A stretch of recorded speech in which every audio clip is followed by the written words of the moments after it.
Hello guys, welcome to our channel CA Cult. आज की इस वीडियो में हम डिस्कस करेंगे TDS and taxability on the net winnings from online games. Union budget 23-24 में finance minister ने एक न्यू सेक्शन टीडीएस का जो है इंट्रोड्यूस किया है, प्रपोज किया है, जो कि है ऑनलाइन गेम्स की विनिंग के ऊपर टैक्सेशन।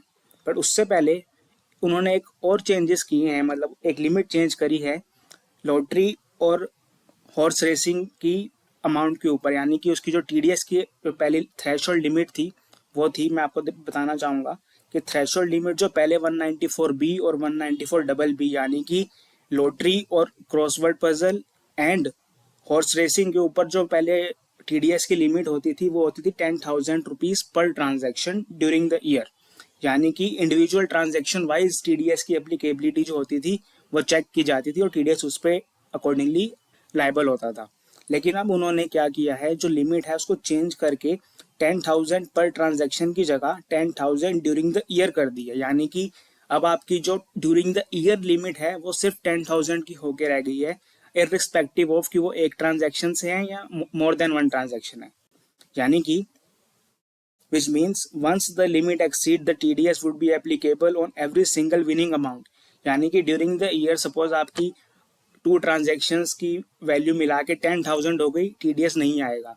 पर जैसे ही थर्ड ट्रांजेक्शन की विनिंग अमाउंट 1 रुपी भी हो गई, सो 10,000 1 रुपीज़ के ऊपर जो टीडीएस जो है वो एप्लीकेबल हो जाएगा, जो कि पहले होता था 10,000 ईच ट्रांजेक्शन। पहले ट्रांजेक्शन वाइज लिमिट होती थी, अब टोटल विनिंग अमाउंट, यानी कि जैसी विनिंग अमाउंट हमारी 10,000 एक्सीड करेगी ड्यूरिंग द ईयर, सो हमारा टीडीएस जो है वो एप्लीकेबल हो जाएगा सेक्शन 194 बी, जो कि है लॉटरी और क्रॉसवर्ड पजल पे। और कार्ड गेम की बात भी यहाँ पे करता है 194 बी, बट इस पर अभी हम आएंगे।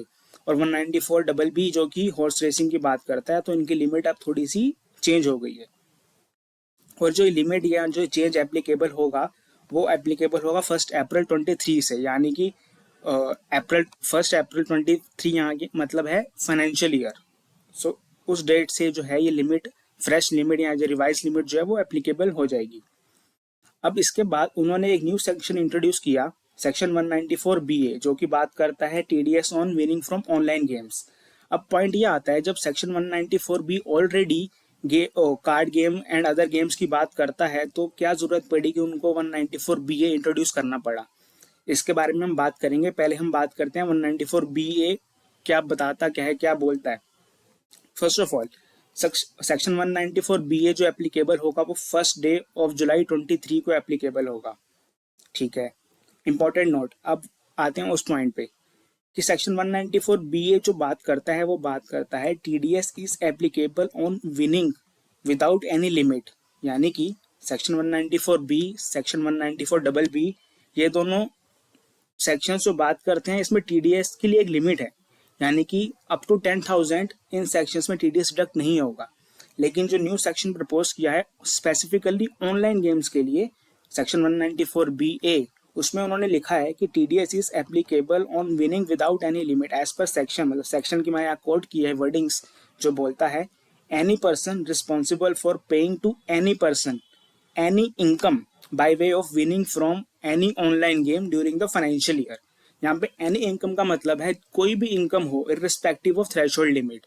सो इस सेक्शन को इतनी इंपॉर्टेंस देने के लिए, इसलिए कि इस सेक्शन में कोई भी लिमिट 10,000 की या एनी अदर लिमिट एप्लीकेबल नहीं है। यानी कि इस सेक्शन के अंदर ऑनलाइन गेम अगर आप खेलते हैं और कोई भी अमाउंट उसमें आप जीतते हैं तो सब्जेक्ट टू टीडीएस होगी, इररिस्पेक्टिव ऑफ कि वो विनिंग है तो 194 बी में जाए, डबल बी में जाए। ऐसी कंफ्यूजन को उन्होंने दूर ही कर दिया और ऑनलाइन गेम के रिस्पेक्ट में सेक्शन 194 बी ए एक न्यू सेक्शन जो है प्रपोज किया है, जिसके अंदर कोई भी लिमिट नहीं है। अगर आप जीते so you are liable for TDS.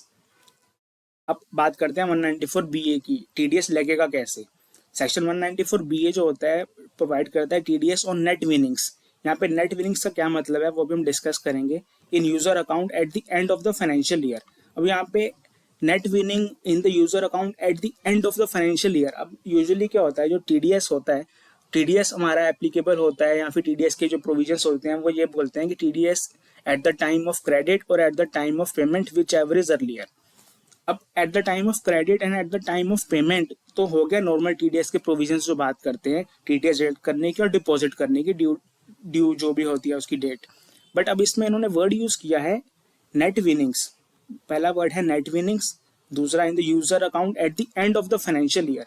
अब ऑनलाइन गेम्स का क्या है, सपोज मिस्टर ए है, वो डेली ऑनलाइन गेम खेलते हैं, कभी जीतते हैं तो कभी हारते हैं।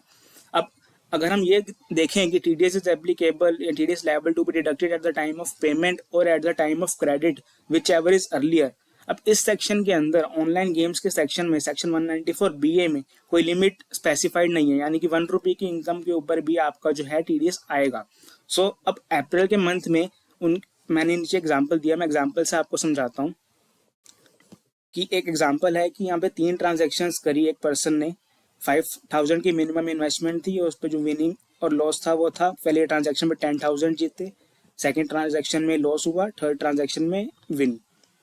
सो नेट विनिंग इनकी आ गई। इस केस में जो नेट विनिंग हुई हमारी वो हो गई 16,000 की।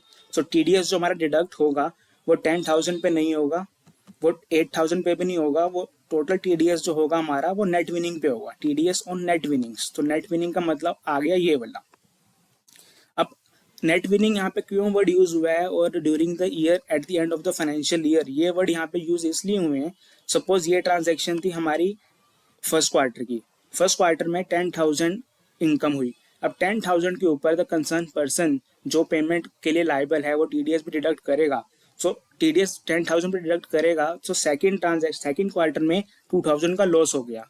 अगर उन्होंने 10,000 के ऊपर टीडीएस डिडक्ट कर लिया, सो सेकंड क्वार्टर में जो लॉस हुआ उसकी वजह से उनकी नेट इनकम है वो 8,000 रह गई, यानी कि जो टीडीएस डिडक्ट होना चाहिए वो 8,000 पे होना चाहिए, ना कि 10,000 पे।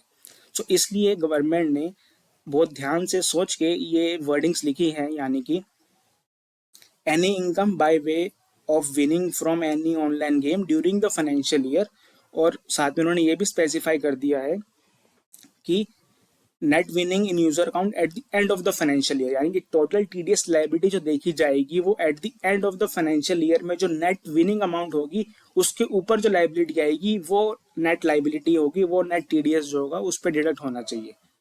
सो यहाँ पे मैंने एक एग्जाम्पल को उस प्रोविजन के साथ थोड़ा एक्सप्लेन किया है कि in the above example net winning हमारी हो गई 16,000।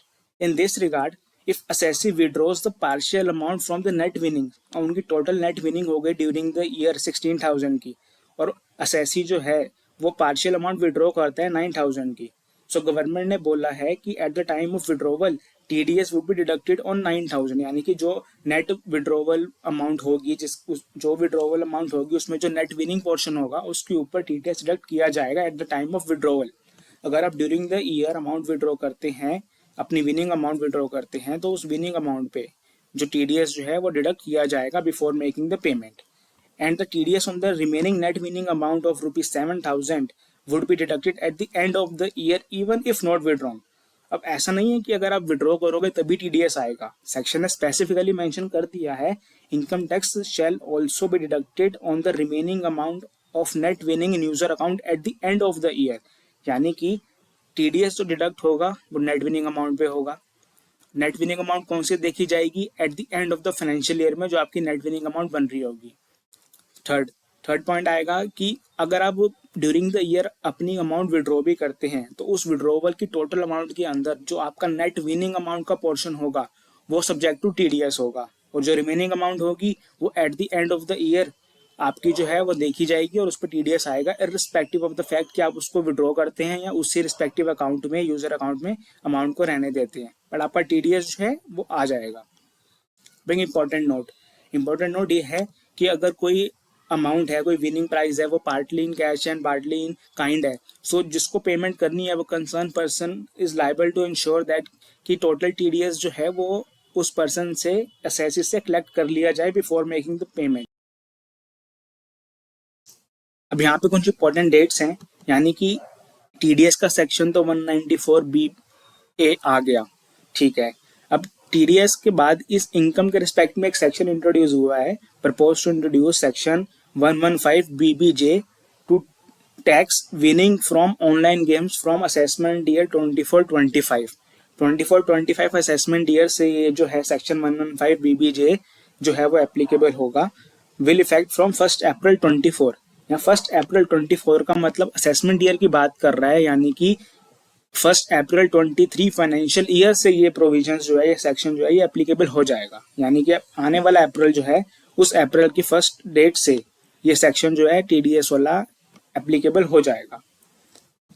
टीडीएस वाला इन द सेंस कि टीडीएस की एप्लीकेबिलिटी तो 1 जुलाई से हमने ऊपर डिस्कस किया है। यहाँ पे टीडीएस की एप्लीकेबिलिटी जो है सेक्शन 194 बीए की, वो 1 जुलाई से है।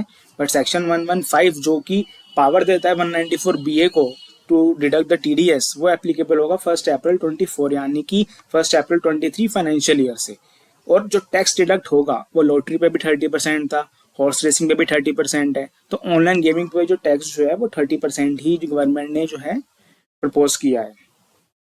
Okay guys, this is from my side. पर जाने से पहले आपके लिए क्वेश्चन है, वो देख लेते हैं, जिसका मैं आंसर नहीं करूंगा, बट मैं सिर्फ क्वेश्चन जो है वो आपसे पूछना चाहता हूँ। तो guys, this is the question.